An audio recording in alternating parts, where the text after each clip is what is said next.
Tere kõigile! Täna õpime selgeks, mis on arvu absoluutväärtus. Pane ole hea vihikusse endale pealkiri ka arvu absoluutväärtus ja jäta siis veidikene maad üles ruumi paar ruutu ja siis tee arvtelg. Tee nii pikk arvtelg, kui sinul vihikusse mahub.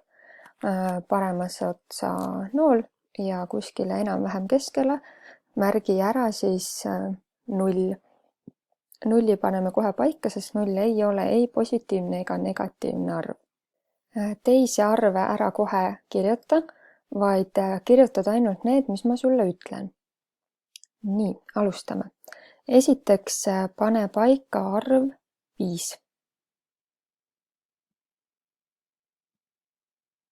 Nii, vaatame, kas tuli õigesti. 1, 2, 3, 4 ja 5. Ja nüüd ma ütlen sulle, et järgmiseks pane paika arvu 5 vastandarv. Arvu 5 vastandarv. Me ei ole varem rääkinud vastandarvudest, aga mis sulle peas loogika ütleb? Vastandarv. Kui siin olid positiivsed arvud, siis positiivsete arvude vastand on negatiivsed arvud. Nii et arvu 5 vastandarv võiks olla -5. Pane -5 siis ka paika. -1, -2, -3, -4, -5. Järgmiseks pane paika arv 2. Ja edasi märgi arvteljel arvu 2 vastandarv. Arvu 2 vastandarv on siis -2. Ja edasi pane paika arv -7. -7 on siis negatiivse poole peal, -5, -6, -7. Ja siis märgi arvteljel arvu -7 vastandarv.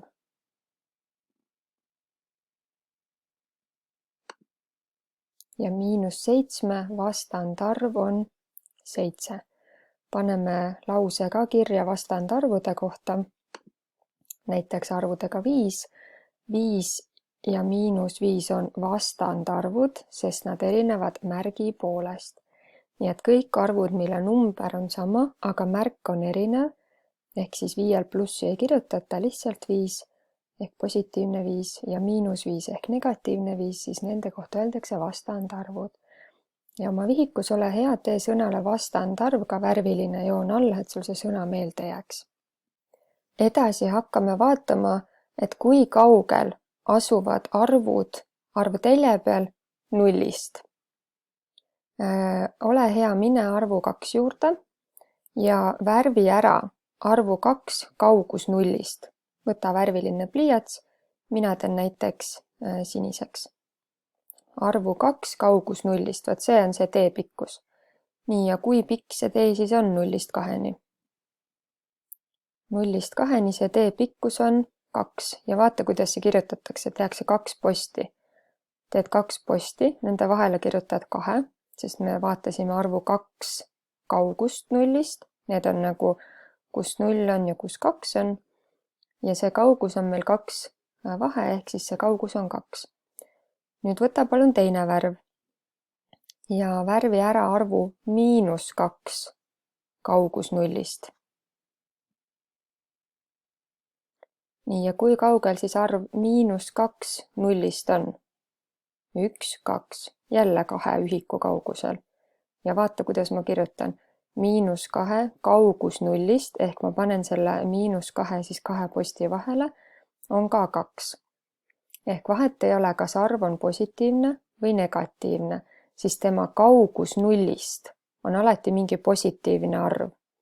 Nii et nii arv 2 kui ka arv -2 on tegelikult 0-st sama kaugel, ainult et erineval poolel. Arv 2 on 0-st paremal, arv -2 on 0-st vasakul, aga mõlemal kulub siis 0-st minekuks 2 sammu. Ühel arvul 2 sammu paremale ja arvul -2 2 sammu vasakule. Arvu kaugust 0-st nimetataksegi arvu absoluutväärtuseks ja paneme lause ka kirja. arvu absoluutväärtus näitab selle arvu kaugust arvteljel nullist. Ja kui sa vihikusse kirjutad, siis arvu absoluutväärtus tee palun värviliseks ka. Ja nüüd vaatame siis mõndade arvude absoluutväärtust veel, ehk siis tema kaugust nullist. Arvu 7 kaugus nullist on 7 ühikut, eks ole, sest et ta on nullist 7 kaugusel.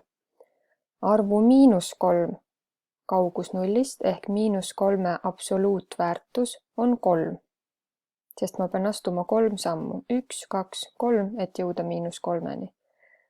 Ja kui sa tähele paned, siis vahet ei ole, kas meil on siin positiivne või negatiivne arv, siis alati selle arvu absoluutväärtuse vastus on positiivne. Järgmiseks lahendame koos ühe ülesande. Selle ülesande jaoks tee omale vihikusse tabel, millel on 4 tulpa. Esimese tulba pealkiri on arv, teise tulba pealkiri vastandarv, siis absoluutväärtus ja pöördarv.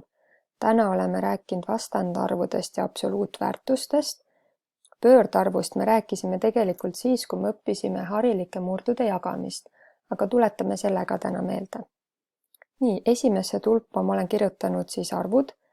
Nendest arvudest me 4 tükki teeme siin koos praegu ära, täidame tabeli ära ja ülejäänud jäävad sul siis koduseks ülesandeks ise ära lõpetada.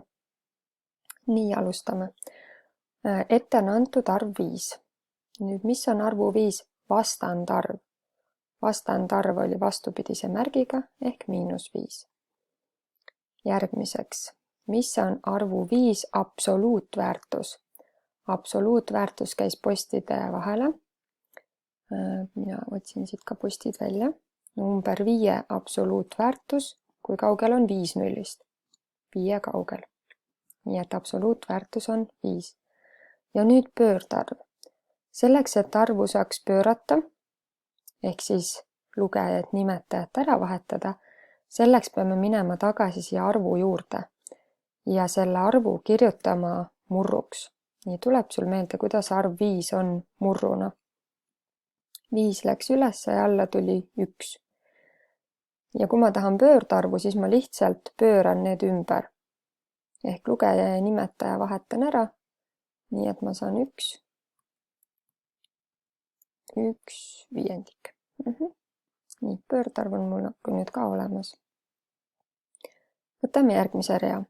Arv on -1 kahendik. Nii, kui nüüd on vaja tema vastandarvu. Vastandarvul on vastupidine märk ehk positiivne peab siin olema. Positiivset märki ehk plussi ei kirjutata.